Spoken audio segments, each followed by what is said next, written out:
Alors, qu'est-ce qu'on fait aujourd'hui? Pentecôte. Alors, on va parler de Pentecôte. Mais tout d'abord, je vais vous demander un petit peu d'imagination.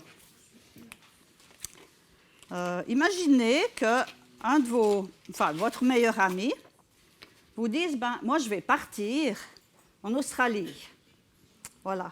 Et puis, je reviendrai, mais pas pour le moment, hein, dans un certain temps. Par contre, j'ai mon frère qui va venir habiter chez toi. Alors, vous connaissez un tout petit peu ce frère, mais pas vraiment. Il vous en a un peu parlé, hein, votre ami. Mais voilà, mon frère va venir chez toi, il va venir vivre chez toi, avec toi. Il va rester tout le temps chez toi. Il faut que tu te prépares à le recevoir, à l'accueillir. Alors, comment est-ce que vous réagiriez?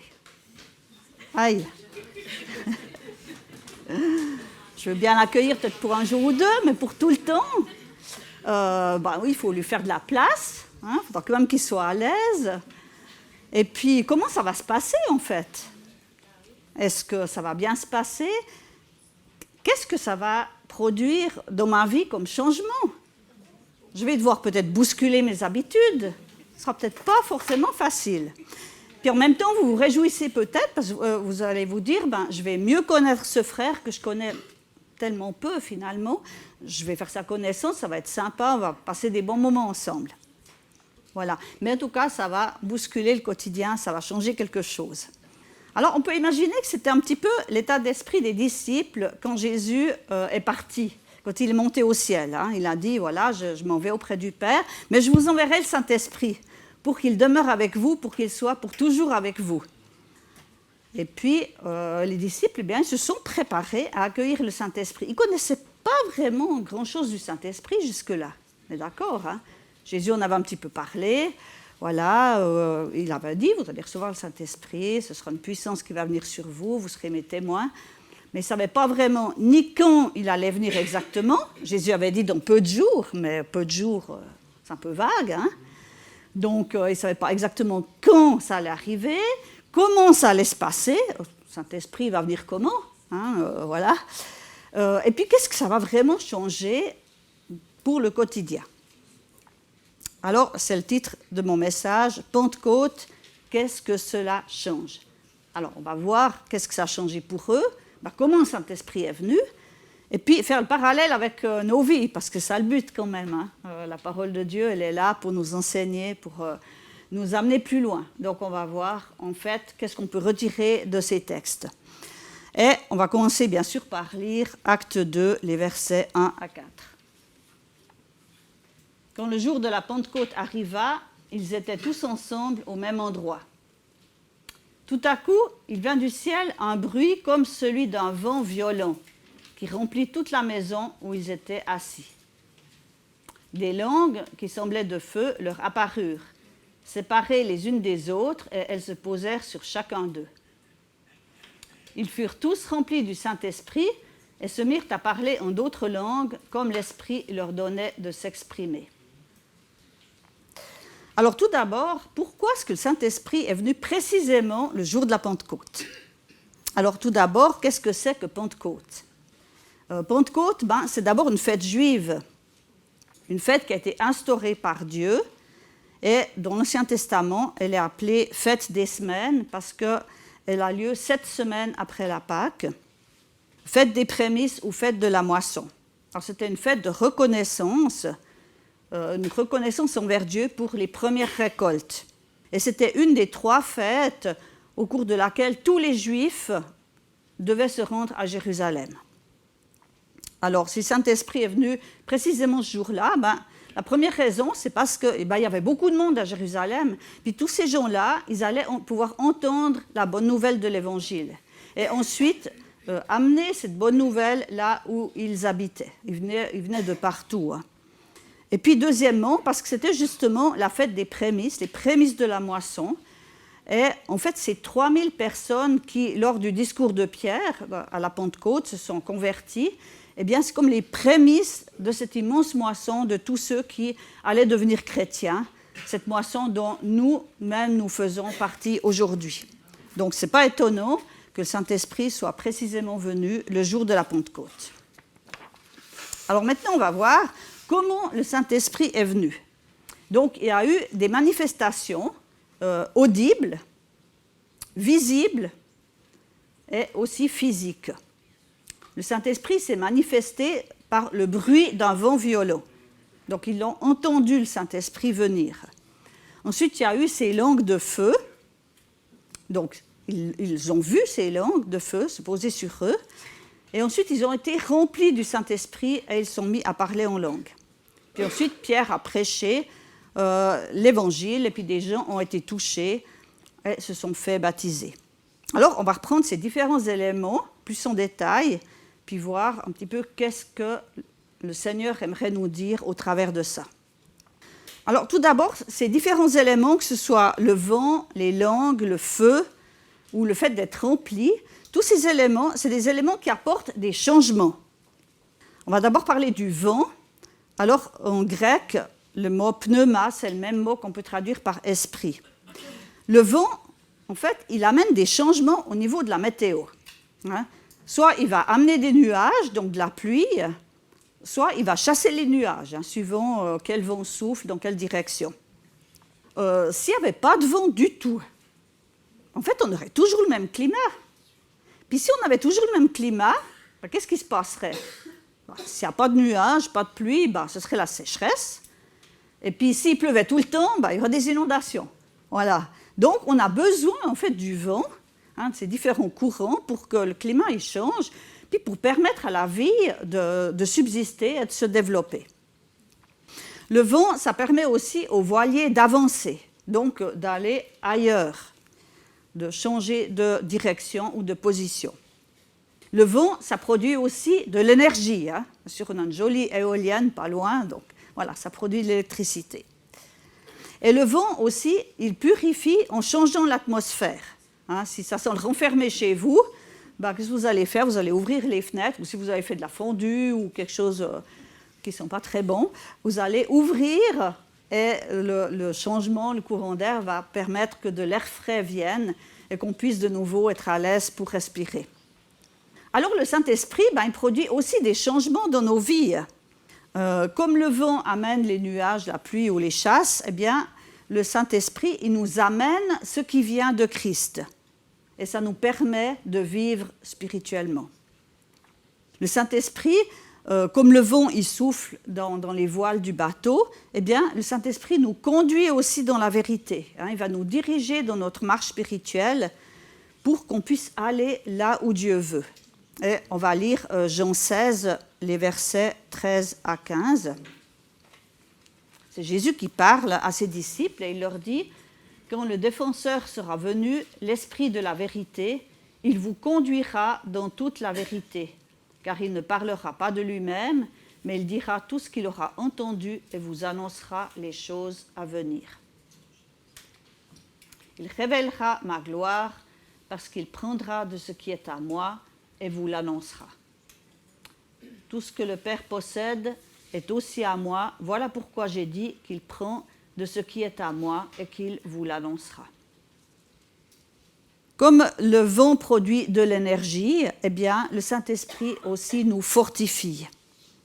Et puis comme le vent permet de changer l'atmosphère, le Saint-Esprit change aussi notre atmosphère. Notre atmosphère peut être intérieure, si on est peut-être angoissé, qu'on est en souci, qu'on est triste, le Saint-Esprit nous amène aussi la paix. Le vent, on ne peut pas le contrôler. Il souffle où il veut. Et parfois, il souffle fort. Et il y a une semaine, on est parti en vacances, dimanche dernier, et puis pendant la nuit de samedi à dimanche, il y a eu tout à coup une tempête, un vent qui est venu, mais brusquement, ça m'a réveillée, ça faisait tellement de bruit, ça m'a réveillée. Et puis, ça soufflait de tous les côtés, c'était ouvert des deux côtés, donc j'entendais aussi le vent passer sous la porte. Je me suis dit, oh là là, mais c'est venu d'un coup, en fait. Et puis, le lendemain matin, quand on est parti, j'ai vu qu'il y avait un arbre en face de la maison qui était tombé, qui était cassé. Et c'est aussi ce que Jésus a dit à Nicodème, le vent souffle où il veut, tu en entends le bruit, mais tu ne sais pas ni d'où il vient, ni où il va. Et ça peut bousculer, hein. Quand il y a beaucoup de vent, ça bouscule. Et dans Acte 2, il est bien parlé d'un vent qui est violent. Alors, est-ce qu'on est prêt à se laisser bousculer par le Saint-Esprit? Ou bien alors, peut-être, on met des murs, hein. On dresse des paravents, on érige des murs. Des murs, c'est peut-être nos résistances, c'est peut-être de l'incrédulité, des peurs, parce qu'on n'a peut-être pas trop envie d'être bousculé.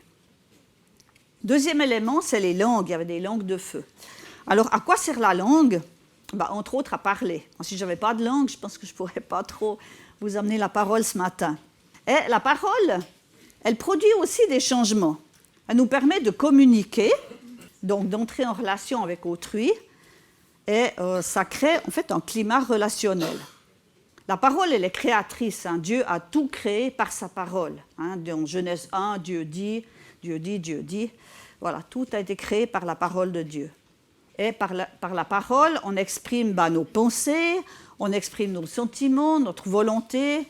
Par la parole, on peut informer, on peut enseigner, on peut avertir, on peut consoler, on peut rassurer. Enfin, on peut faire plein de choses avec la parole. Et le Saint-Esprit, eh bien, c'est pareil, il nous communique la pensée de Dieu. Il nous parle de ce qui vient de Dieu. Il annonce aussi ce qui va venir, il convainc le monde aussi de péché, de justice et de jugement. Dans Jean 14, verset 26, « Mais le défenseur, l'Esprit Saint que le Père enverra en mon nom, vous enseignera toutes choses et vous rappellera tout ce que je vous ai dit. » Et puis Jean 15, verset 26, « Quand sera venu le défenseur que je vous enverrai de la part du Père, l'Esprit de la vérité qui vient du Père, il rendra témoignage de moi. » Jean 16, 8, « Et quand il sera venu, il convaincra le monde en ce qui concerne le péché, la justice et le jugement. » Et puis les versets 13 à 15, « Quand le défenseur sera venu, l'Esprit de la vérité, il vous conduira dans toute la vérité, car il ne parlera pas de lui-même, mais il dira tout ce qu'il aura entendu et vous annoncera les choses à venir. Il révélera ma gloire parce qu'il prendra de ce qui est à moi et vous l'annoncera. Tout ce que le Père possède est aussi à moi. Voilà pourquoi j'ai dit qu'il prend de ce qui est à moi et qu'il vous l'annoncera. » C'est les versets qu'on a lus tout à l'heure aussi. Hein. Ensuite, il y a le feu. C'était des langues de feu.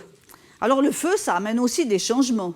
Hein, si vous brûlez quelque chose, ça ne va plus avoir le même aspect après qu'avant. Le feu, il purifie en détruisant ce qui est mauvais, par exemple les bactéries. C'est pour ça qu'on cuit des aliments, et ce qui nous permet aussi de ne pas tomber malade, de rester en bonne santé. Le feu, c'est aussi de la lumière, ça éclaire, et ça produit aussi de l'énergie.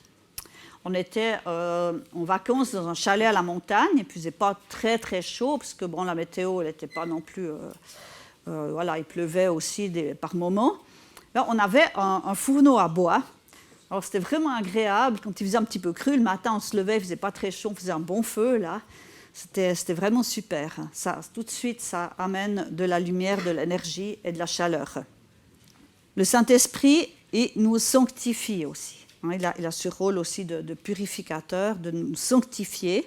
Dans 2 Thessaloniciens 2, 13, « Quant à nous, frères et sœurs bien-aimés du Seigneur, nous devons continuellement dire à Dieu toute notre reconnaissance à votre sujet, parce que Dieu vous a choisi dès le commencement pour le salut, par la sainteté que procure l'Esprit et par la foi en la vérité. » Voilà, la sainteté que procure l'Esprit.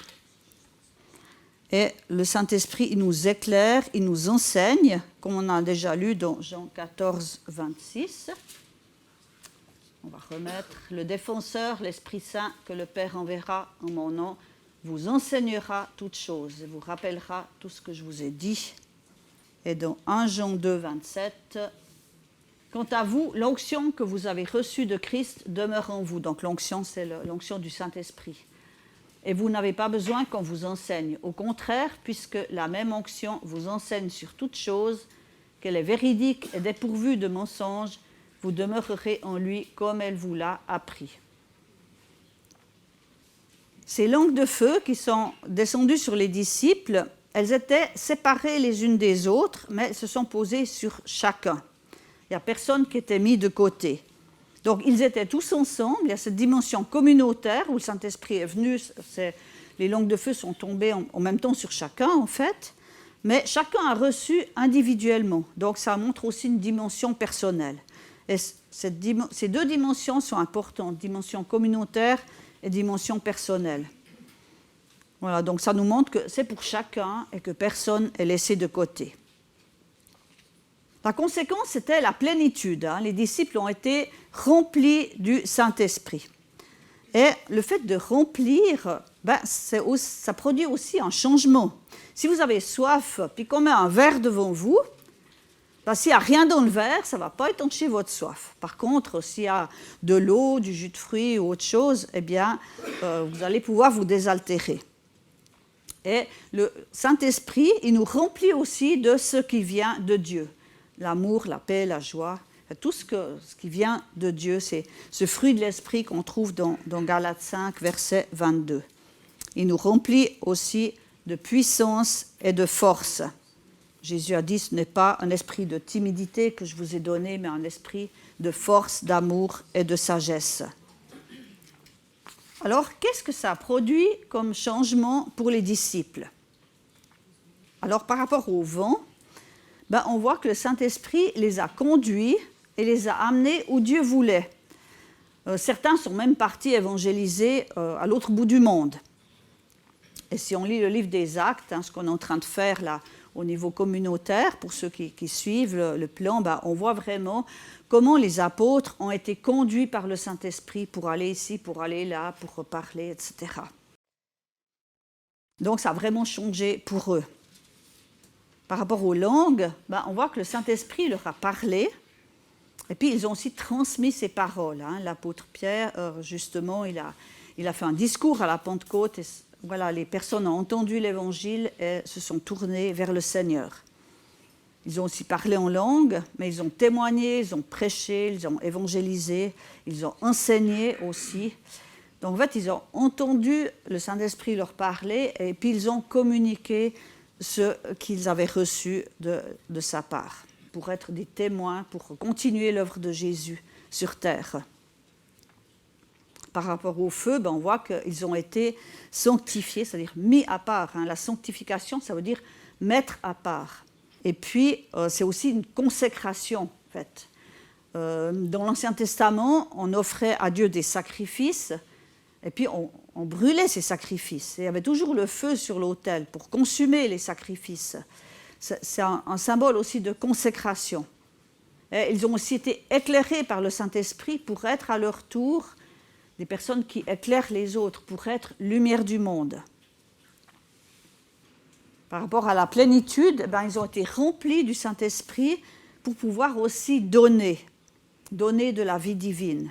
Lorsque Pierre et Jean sont allés au temple, il y avait un boiteux qui était là, qui demandait l'aumône, et il s'attendait à recevoir quelque chose. Et qu'est-ce que Pierre a dit? Il a dit, je n'ai ni argent ni or, mais ce que j'ai, je te le donne. Au nom de Jésus-Christ de Nazareth, lève-toi et marche. Donc, il a donné ce qu'il avait reçu de Dieu. Cette plénitude du Saint-Esprit, il a donné. Le Seigneur nous donne pour qu'on puisse à notre tour donner autour de nous. Alors, qu'est-ce qu'on peut en retirer de ces textes pour nos vies? Alors, j'ai quelques questions que je me les pose aussi à moi, parce que, voilà, la Pentecôte, ce n'est pas juste une date dans l'histoire, ou peut-être une expérience qu'on fait à un moment donné, parce qu'on est baptisé de l'Esprit, puis qu'on parle en langue, etc., ou qu'on ressent cette présence de Dieu fortement, mais c'est vraiment quelque chose qu'on a besoin, en fait, chaque jour de notre vie chrétienne, si on veut vraiment avancer et servir le Seigneur. Et puis, voilà, est-ce qu'on est prêt? Est-ce qu'on est prêt à recevoir cette puissance du Saint-Esprit? Peut-être pour la première fois, peut-être tout à nouveau, d'être vraiment renouvelé dans le Saint-Esprit. Est-ce qu'on s'est préparé comme les disciples? Les disciples, ils sont préparés à recevoir le Saint-Esprit, ils sont préparés dans la prière, ils étaient tous ensemble, ils étaient unis, et puis ils ont aussi obéi à la parole, parce qu'ils ont nommé un apôtre en remplacement de Judas. Il y avait toute cette préparation pendant 10 jours. Hein, ils se sont retrouvés, ils se sont préparés. Et nous, comment est-ce qu'on se prépare vraiment pour recevoir le Seigneur? Est-ce qu'on est prêt à se laisser bousculer, hein? Cet esprit qui vient comme un vent violent, ça bouscule. Et des fois, on aime bien rester un petit peu dans notre routine, dans notre zone de confort. Puis on n'aime peut-être pas trop se laisser bousculer. Hein, ça dérange quand même quelque part. Est-ce qu'on accueille la parole? Est-ce qu'on est prêt à entendre ce que Dieu nous dit pour pouvoir aussi le communiquer plus loin? Important, hein? Parce que sinon, on peut parler par nous-mêmes, mais ça n'aura pas vraiment un impact.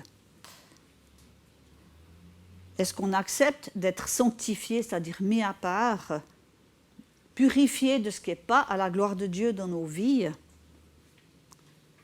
Est-ce qu'on désire aussi être des lumières pour les autres? Apporter la lumière de Dieu dans ce monde de ténèbres qui en a tellement besoin.